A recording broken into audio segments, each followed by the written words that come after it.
So I can see a few people a little out of view at the back. There are seats down here if you're feeling brave. Knowing the current enrollment of the course and the room capacity, we should fit. There should be a few extra seats, so if you want to come on down, please do. Okay. Second semester physics. I'm going to do the usual introductory comments, hopefully briefer than at the start of 1601, since for those of you who were in 1601, it's very much the same setup. This is a new room. I'm told over winter break there was a fair amount of work going on in this room, so there are a few things that are messed up, apparently including the projector, which doesn't seem very legible. Hopefully that will get fixed pretty quickly, though we're not going to use it too much, but I am going to use it just to talk through some of the introductory stuff about the class. This has been on Courseworks, though, as you know, I didn't get the Courseworks stuff up to date yet, and it turned out that this was not set to be the homepage, so I thought it was. So many of you may not have actually found it, but it's been up there for a couple of weeks. We're going to go through this in a little while. Just outline the way the course will run, course policies. Let me just get a sense, don't be shy, how many of you were not in 1601, first semester physics? Just 3 or 4. Okay. Welcome. Hopefully you'll quickly get integrated with the rest of the class. We'll go through this to make sure everyone's up to speed. If any of you have individual questions, happy to take those after class today. I do have office hours on the advertised schedule, which I'll talk about both today and tomorrow. And so I guess we'll jump in. A few of you in 1601 have sent me emails over the break. I haven't been ignoring them. I hope to respond to them over the weekend, but I haven't done so, but I will do in the next 24 hours or so. So stay tuned for that, or if you want to come and see me in person, of course, you're welcome to do so. All right, so let me just go through this. Apologies again for the lousy quality of the image. And then we'll talk about the broad, big picture sweep of this course, break it down a little bit more for the next 3 weeks, which is roughly what we'll spend our time talking about thermodynamics on. And then I'll just give you a quick intro to the rest of the semester, which is essentially electromagnetism. And I guess I'm going to close the door since it's a little noisy.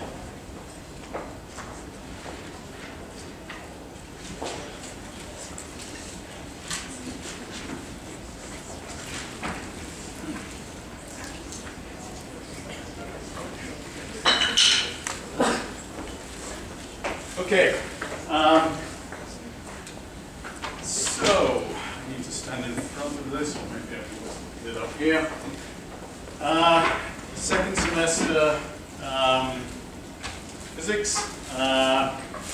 Okay, so the expectation is that all of you were either in 1601, or if not, that you were in, let's say, a comparable course. Again, if any of you are transferring in this semester, have any questions, happy to take those after class. But the assumption is you've done at least a first semester college physics course, primarily Newtonian mechanics. We'll be using a little more calculus this semester than we did last semester. And so in that sense, the expectation, though, to be honest, it's more about kind of keeping you on track for future courses than what's really needed for this particular class. But the expectation is that you're taking at least Calculus 3 in the calc sequence this semester. Don't be nervous when I said more calculus. There's a little bit of semi-technical calculus when we do electromagnetism, but it's basically just integration of maybe slightly non-trivial functions. You don't really need to worry about that too much. Okay, course outline. So as I already mentioned briefly, a relatively quick introduction to thermodynamics, followed by a much more in-depth introduction to electromagnetism. So let me pause there and sort of give you my perspective on the course as a whole. So the thermodynamics, it's brief. We'll introduce it primarily from a macroscopic perspective, so from the big picture side of things. That sort of follows the historical development of thermodynamics, and in that sense, it's kind of an accurate sort of chronological introduction to the topic. But as many of you know already, probably, we learn later on, historically, that we can understand heat and thermodynamics much more carefully, much more accurately, much more interestingly, if we look at a microscopic picture where we look at the constituents of materials and how they're behaving. So I think I'm going to try and touch base on the microscopic stuff throughout, just because I think it sets it in context a little more sensibly. So you're going to find the way I kind of go through the material is a little bit varied compared to the textbook. Don't be alarmed by that. To be honest, most physicists find thermodynamics only interesting when they look at it from the microscopic perspective. Physicists tend to look down their noses a little bit at macroscopic thermodynamics.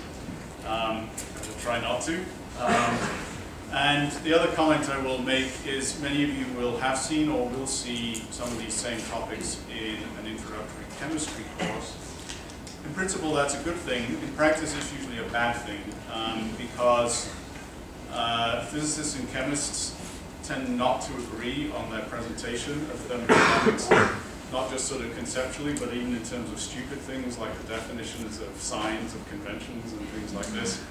I will try and point that out where we come across it and just alert you to this. So it can be both good and bad.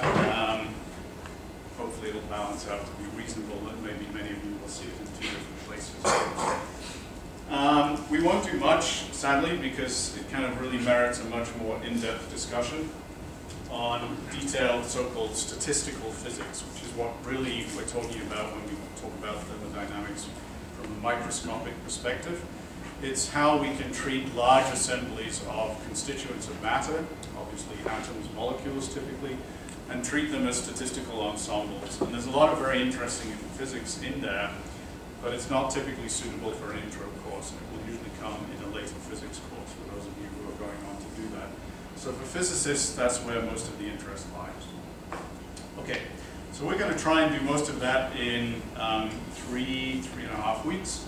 And then we're going to turn our attention for the rest of the semester to electromagnetism. Many of you will have done some electromagnetism before. As with first semester, we will cover some stuff that is very familiar to many of you, and then we'll push further in and sort of start to probe a little more deeply. So hopefully all of you will start to see quite a bit of new material there. I found myself, as a kind of intro physics college student, I found electromagnetism to be one of the first topics where I really kind of got intrigued by physics. It's elegant, it's beautiful, there's lots of interesting kind of connections between different things. So hopefully you'll find the same.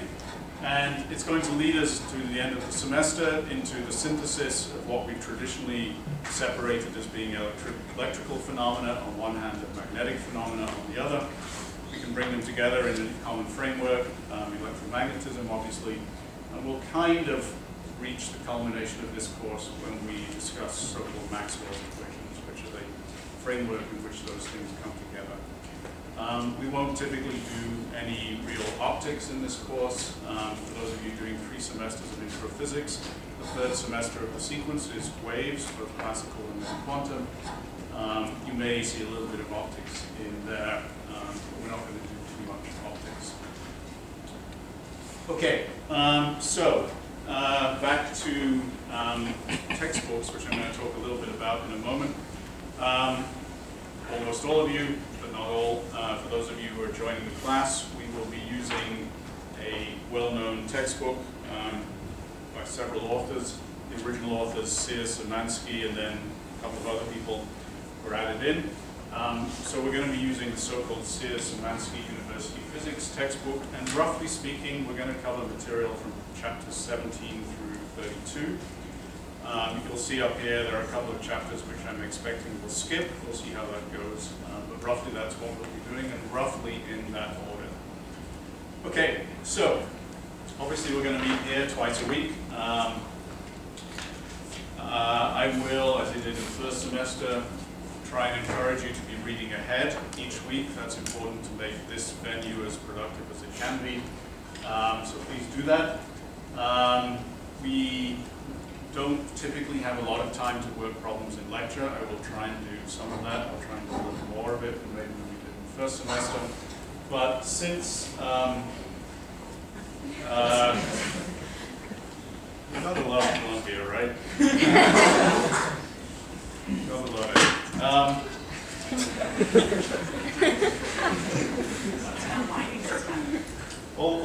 All the things that were supposedly improved over winter break. Okay, I guess we're going to be in for some surprises through the semester. Recitation, that's the primary venue in which you'll be strongly encouraged to work problems with your peers, also under the guidance of a TA. That's something that's still a little bit in a work in progress to try and make that as effective as possible. I want to make sure your TAs this semester are really engaging with you, having you work problems together, and really trying to encourage that sort of smaller, intimate group work in recitation. If you haven't yet done so, please make sure you sign up for a recitation section as soon as possible. They're not going to run this week, they're going to start next week. But make sure you've signed up so that we can optimize our TA resources associated with those. Most of you know, because you were in 1601 in the fall, we are taking attendance at recitation. That's supposed to be an incentive. And as with the fall semester, you'll earn, I think it was for every recitation attendance, you'll earn something like 1% towards your final course total number.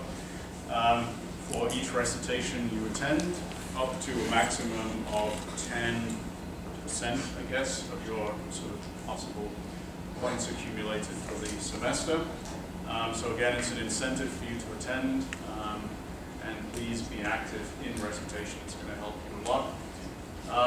And then some other things that we'll talk about as we go along. But again, I want to emphasize the importance of problem solving. Let me just say something that I said throughout the fall semester in 1601, but again, particularly for those of you who are joining the course not having taken 1601. Please try and work with your peers, particularly if you're finding things tricky, if you're having difficulty. It really is the best way to learn. And I know some of you may not use that mode of learning, you may be slightly uncomfortable, but it works. So please be bold, be brave, and if you're not used to working in groups, try it out, because it does help really help you understand the material. So recitation, we'll be reinforcing that idea. Of course, I have office hours, and we'll talk a little bit more about that in a moment. Let me be brief about the textbook. Most of you know how this works, but for those of you newly joining us, it needs a little bit of explanation. So I mentioned the textbook, University Physics, Sears, Szymanski, Young, and Friedman. As with most intro science course textbooks these days, there's a kind of embarrassment of riches in terms of textbook options. Really, it's just ways the publishers try and make money. So let me try and be concise in explaining what the options are. First thing I need to say is that we will be making use of an associated online homework system, Mastering Physics. Most of you know this. We're going to continue with it this semester. So that online system will be where you submit your homework, so you do need to have access to it. It's also in principle a good resource for lots of material. So with that said, what are the options textbook-wise? Well, since you need the access to Mastering Physics, that's the easiest and really the cheapest way to get access to the textbook. So that's described in some detail in this wording here. I'm not going to go through it in detail in class, so maybe just ask questions. Of course, in addition to getting access online to the textbook, which is in a sense temporary access, you might also like some more permanent or even hard copy access. And of course, the publisher makes available versions of the textbook in in those formats, they tend to be more expensive. So that's obviously a downside. So what are the possibilities here, again, for those of you who are joining the course for the first time? Buying access to this Mastering Physics system shouldn't cost too much. It's never quite clear exactly what the cost is. I don't know why, but it isn't. Hopefully you'll find it's not too much. Sometime later today or tomorrow, I'll give you a course-specific access code that you'll kind of sign into. And then the other thing I need to say about this is if you do like to have a hard copy textbook, it's in principle not a bad idea for you just to buy access to Mastering Physics. That's the cheapest option. But you could, if you like, have as a kind of reference textbook an older edition or used copy of a textbook that may not necessarily be the latest edition. Material in the book itself, the textbook itself, tends to change very slowly, if at all. So if you like having a hard copy textbook, a cheap option might be for you to go to an older edition, but make sure you've got access to the online Mastering Physics. So again, there's a fair amount of detail in here.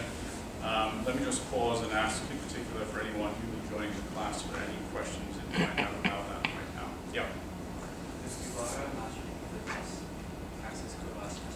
It should carry over. I will confirm that. Thank you for asking that important question.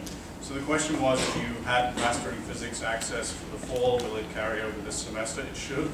I will make sure with the publisher that it does. Okay. Other questions on this, and I know it's a little bit complicated, and I'm happy to talk one-on-one with those of you just joining the class as well. Okay. So let me come back to the home page. Okay, so that's the textbook tab, homeworks. Weekly homeworks, again using Mastering Physics. Usually due the end of the week, Thursday night, it's been typical. And that is scheduled, hopefully somewhat optimized with respect to the weekly recitations. Again, we've not quite figured out how best to use recitations given the relatively short amount of time. My goal recently has been to have your recitation TAs having worked through one or two problems that are not homework specific, with the remainder of the time devoted to homework related questions. I will possibly get your input on that very soon this semester to see if we can tweak that to better serve your needs. But there will be weekly homeworks. For those of you who haven't used Mastering Physics, I'm going to encourage you to shoot me a quick email as soon as you can, because I want to make sure you have access to a kind of tutorial to using Mastering Physics for the first time. As with all of these systems, it takes a little bit of a learning process, a learning curve, and there are some kind of weird features of the system. So I want to make sure those of you who are joining the course for the first time, that you go through that tutorial and you get up to speed with mastering as quickly as possible. Let's see, homeworks. Yes, as last semester, I will drop the lowest homework score for the semester. I hope to get the course ID code for the publisher in the next 24 hours or so. As soon as I have that, I will let you know it. In terms of tests, I'm going to do the same as I did for first semester. I kind of feel it's important for first year courses to have 2 midterms. So there will be 2. Right now, I'm looking at Thursday, February 21st. This is not on here yet. Thursday, February 21st, and Thursday, April 4th. The dates of 2 midterms. Okay, I'll update this as soon as I have time later today. No makeup midterms, and I have yet to see the tentative final exam schedule from the registrar, obviously very far down the road. As per semester, you'll have formula sheets provided to use calculators on any tests, and details to be forthcoming. Okay, and then same as first semester, for those of you joining newly. Roughly speaking, the weighting that you see up there in terms of assessment, in terms of grades, so 10% on recitation attendance, 20% on problem set submissions, 20% on each of the 2 midterms, and the balance on the final exam. I will, as I did in the first semester, do this sort of parallel weighting where I drop your lower rank in the midterm, the 2 distributions, curve them, and give you a higher letter grade that comes from those 2 prescriptions. So I know some of you have had questions from first semester. Let me just make some comments about this, since now it probably makes it a lot more, let me say the context is a lot clearer. So, again, some of you had questions from the end of last semester. What you saw from last semester, and I'll do again this semester, is I will give rough letter grades associated with the exams. That's roughly what the distribution overall I expect to look like. Keep in mind that for recitation attendance and problem set scores, most of you, maybe even almost all of you, will get very high scores on those 2 components. Okay? So what I said earlier in the fall semester, but it typically doesn't sink in until the end of the semester, is that those components, since they're very high scoring for everyone, just tend to kind of improve the whole distribution. And so what I don't want you to be doing is taking your approximate letter grades from the midterms and then looking at your recitation, attendance, and problem set scores, again, most of them are very high, and treating those as being factoring into your overall score, so to speak, as A's or A pluses. Because, again, almost everyone gets very high scores there, so it just has the effect of shifting the distribution. So, happy to talk more about that, not today. I do have some of you to respond to from the first semester about that. And it's going to be the same prescription that we had for the first semester grading scheme. Let's see. You must take the final exam. All right. So, last things I will be much more brief on. These are much more standard things for all of your courses at Columbia. Academic integrity, don't cheat. It's bad for you, it's bad for everyone else. If you are found to cheat, it's very bad for you. Don't cheat.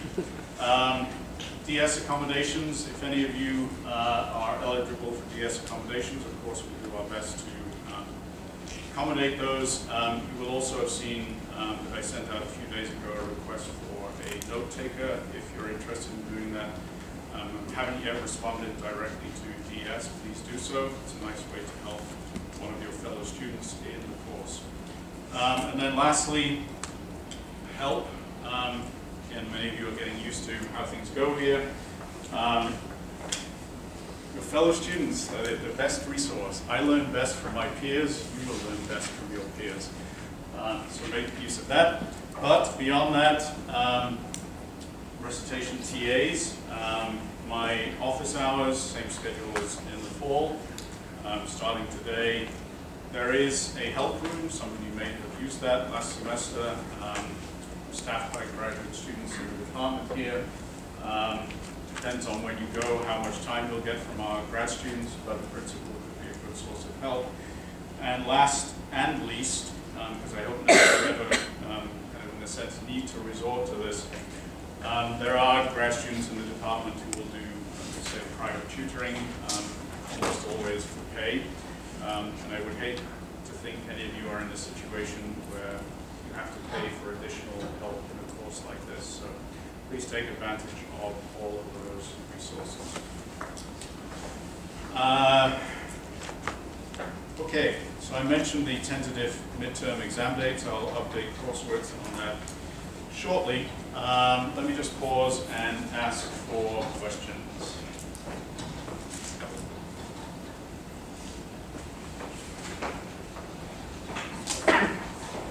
Yes?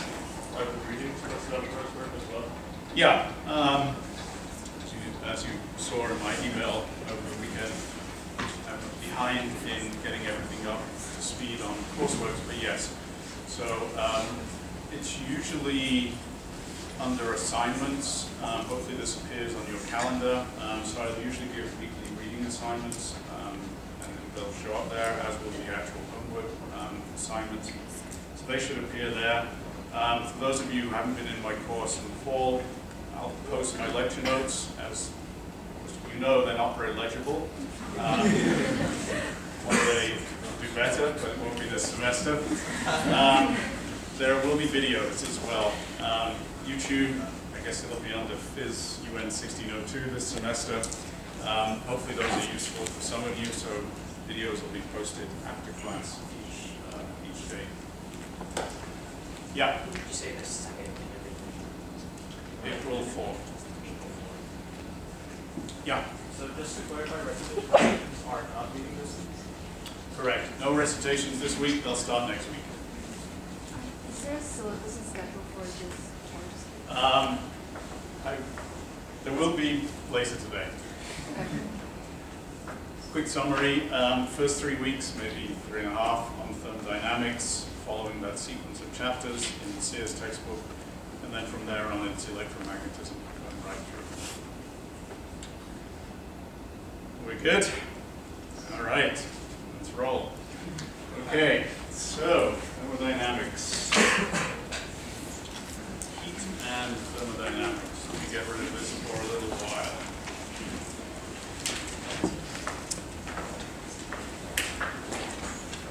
What do you think of when you hear the words heat and thermodynamics?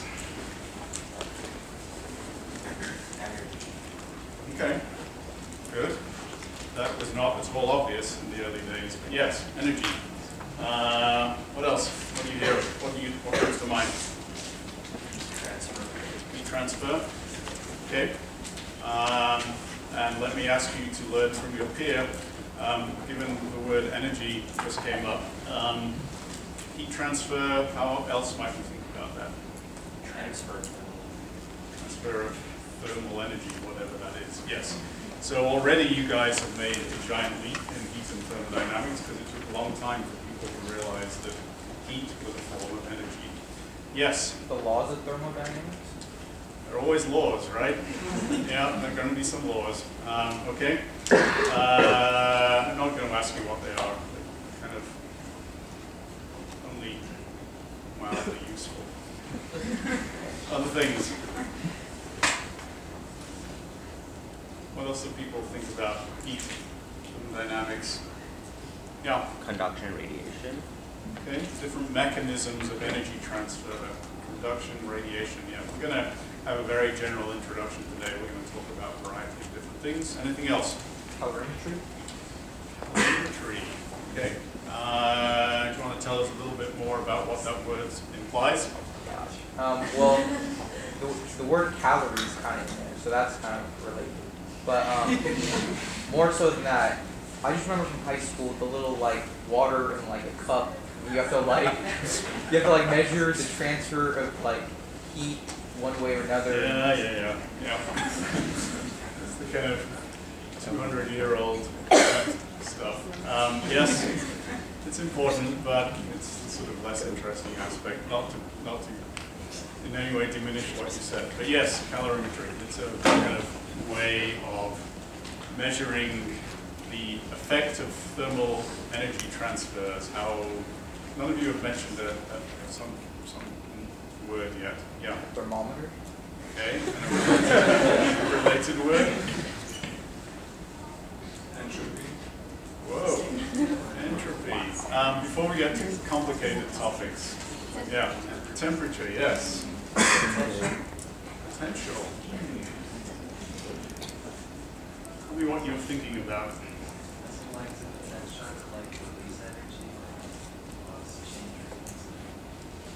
Okay. All right. Fair enough. So potential from, let's say, Newtonian mechanics, we've kind of come to think of as stored energy that is somehow readily accessible. And certainly that idea will be relevant when we talk about thermodynamics. It does have some interesting twists to it, however. Yes? I remember this experiment that we did in high school. We burned a piece of popcorn and the flame, and the amount of heat that it transferred to water was a lot less than when we burned a peanut.